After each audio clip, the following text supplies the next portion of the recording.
Good morning.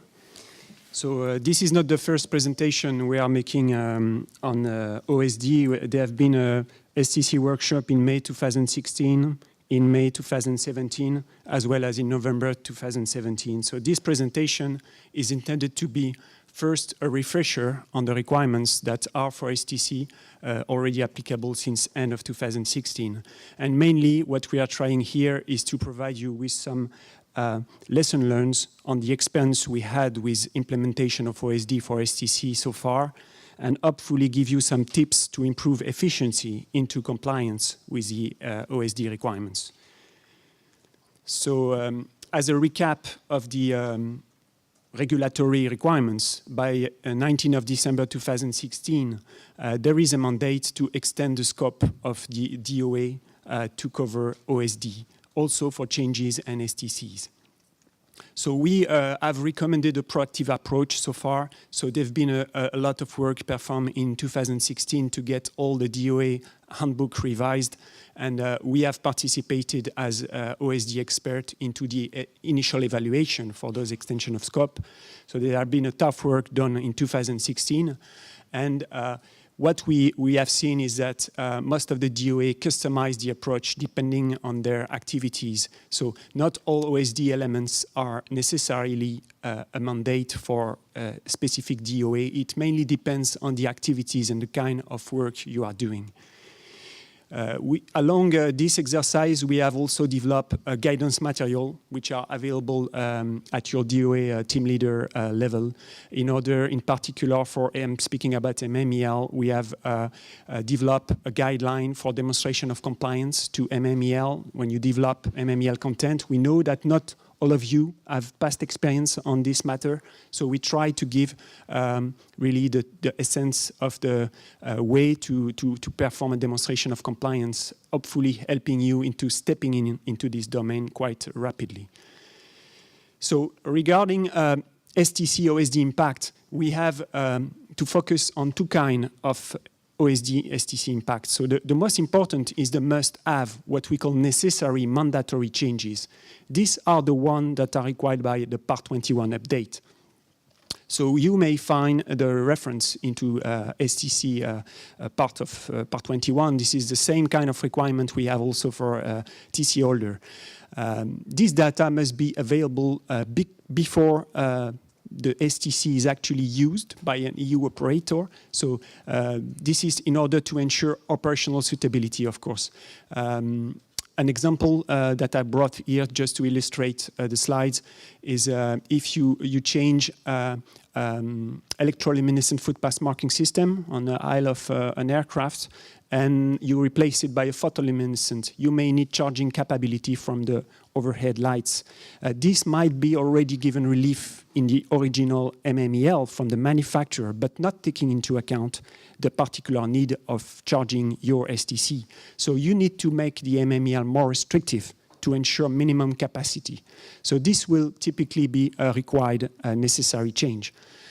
Also giving extending capability of avionics to LPV, for example, may need additional training, different training course up to level C depending on the extent. So these are examples of mandatory changes that we have seen.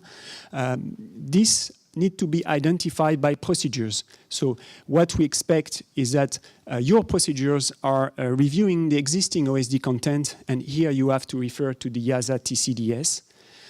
There is potentially, like in every business on STC, a need to review TC holder data. So this needs to be identified early on in the process in order to avoid some delay in the approval of your STC.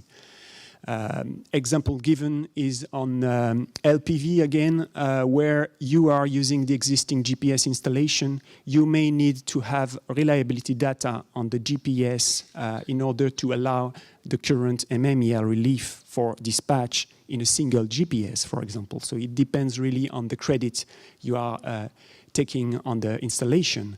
So this might need to coordinate with the TC holder to get the reliability of the GPS originally installed.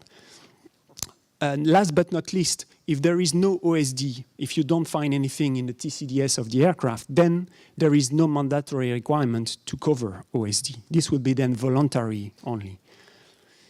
So the baseline is on the EASA TCDS. The other kind of impact we may have is a nice to have, and this is in particular applicable for MMEL, because you may wish to give relief for a system you are installing on the aircraft because the customer is looking for that data in order to have flexibility in his operation. So this could be treated as a standalone OSD change, could be also linked into the STC, but it's interesting to notice that in this case, because it's nice to have, you may not cover it in the initial approval of the STC. This is particularly useful when you are working under planning. An example of this is MMEL for CCTV installation for cockpit surveillance. You may be willing to give relief when the camera is broken. This may, however, not be mandatory. You could leave it like it is and would be consequently no-go. So both must have and nice to have need the same process to be established. You need to determine the applicable certification specification. So this would be, generally speaking, the latest OSD CSs if this is a significant design change and the OSD change is classified major, which is only a fraction of the cases. In almost all the other cases, you will have to use the existing certification basis for OSD that you will find on the TCDS. So this is a normal process, but it's interesting to highlight. The demonstration compliance needs to be done also as per the processes described in the CSs, in particular FCD and cabin, for flight crew data and cabin crew data CCD. We also have for MMEL specific methods that may be agreed with the agency. We've been more, let's say, flexible in the approach on the MMEL because of the established procedures from the main manufacturer. So we have to agree first on your method to develop MMEL before proceeding with a compliance showing. So this is a particularity about MMEL.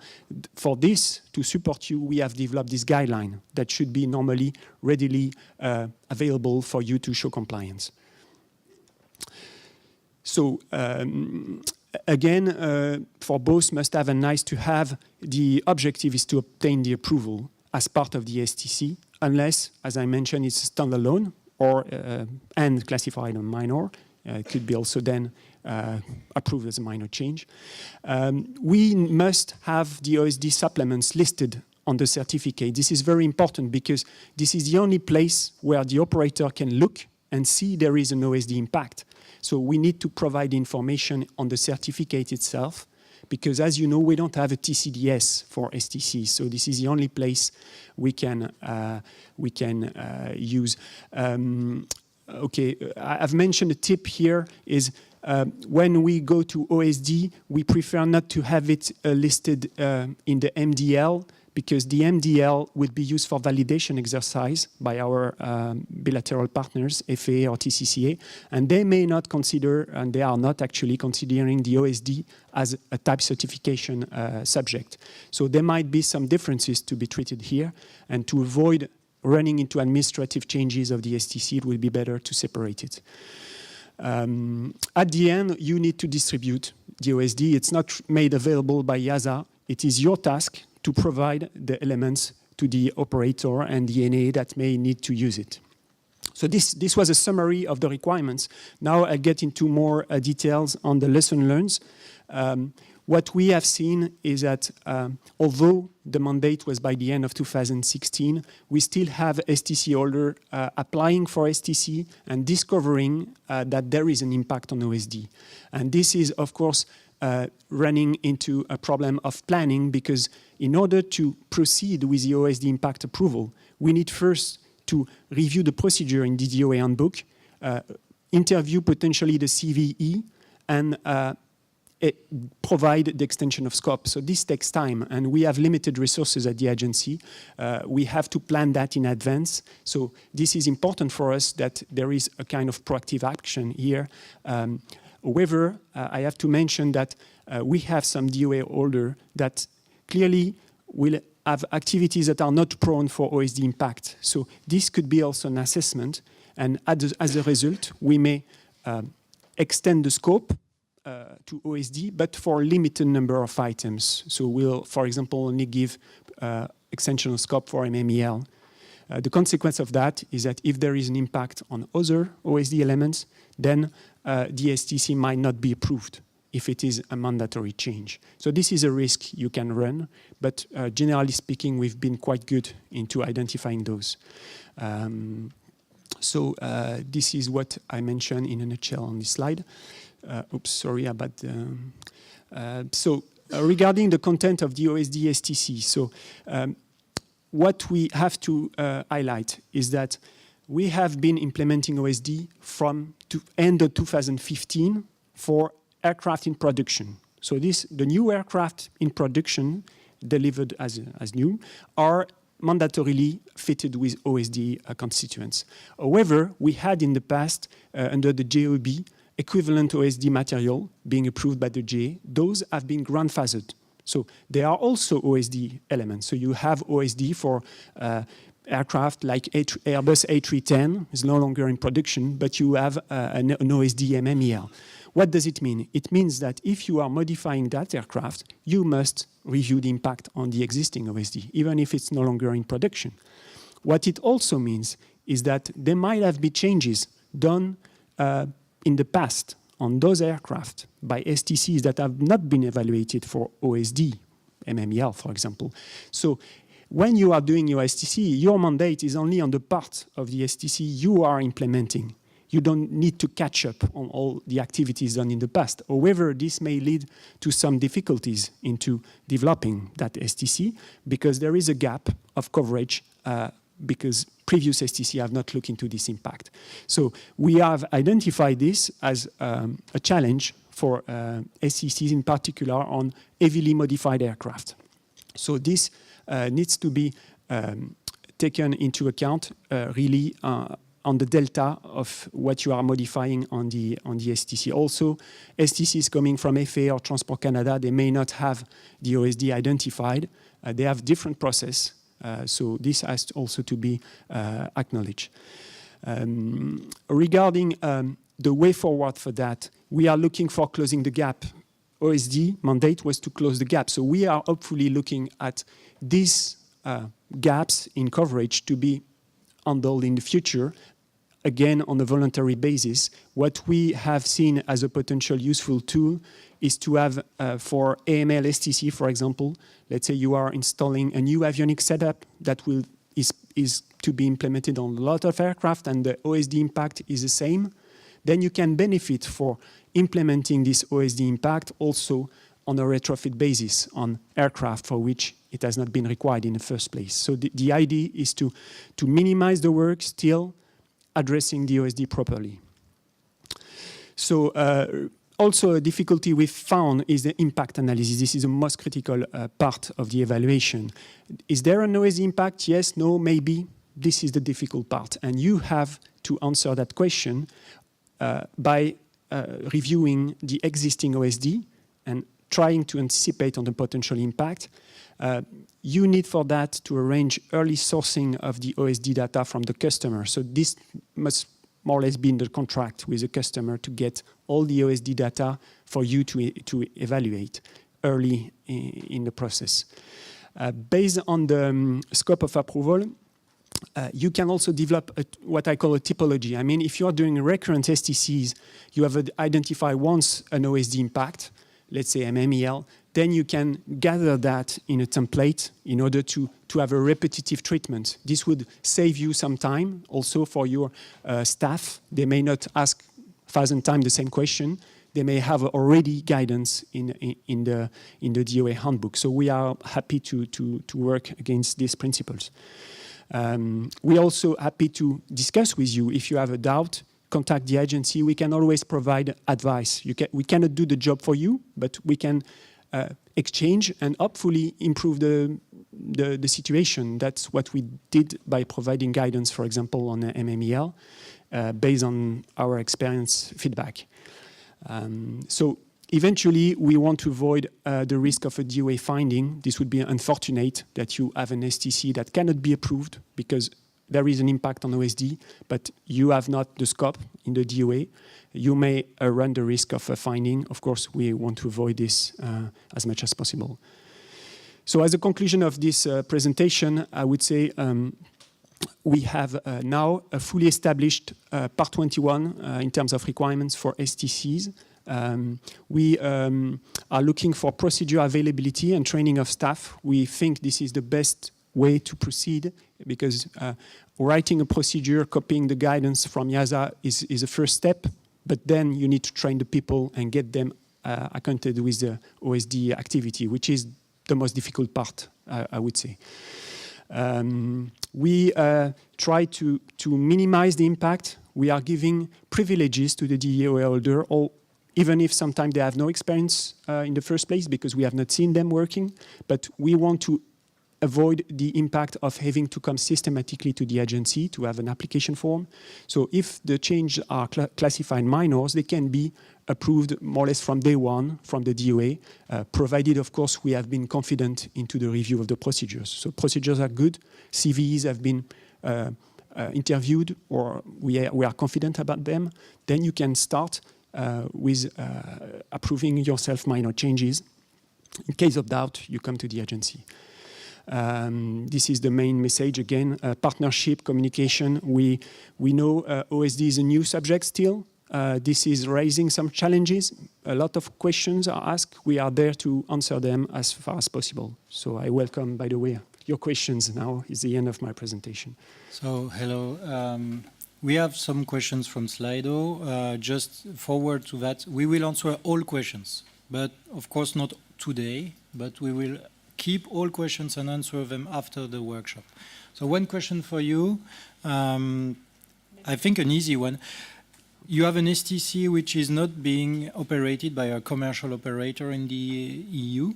So is it really worth spending time on OSD? Okay, it depends what you're talking about for an aircraft. If it's a complex aircraft, even if it's not operated under commercial air transport, there are some regulation requirements in Part Ops that would, for example, ask you to develop an MEL for a complex aircraft. This is now a mandate in Europe. So you have to check the size of the aircraft, basically. But if there is no ops requirements behind, you may say, okay, there is no need to cover the OSD.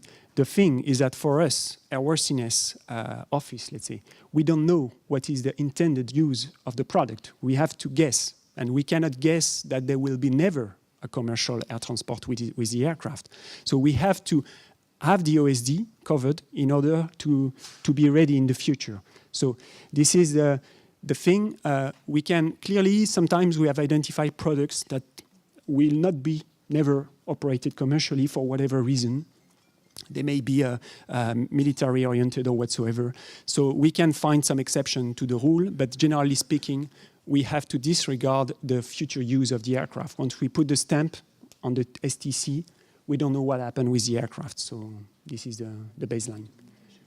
Well, we can put a limitation, of course. We can also put a limitation on the operational use of the aircraft. I don't know if we can do that, but if it seems to be confirmed. So we found solution, I guess, in this case.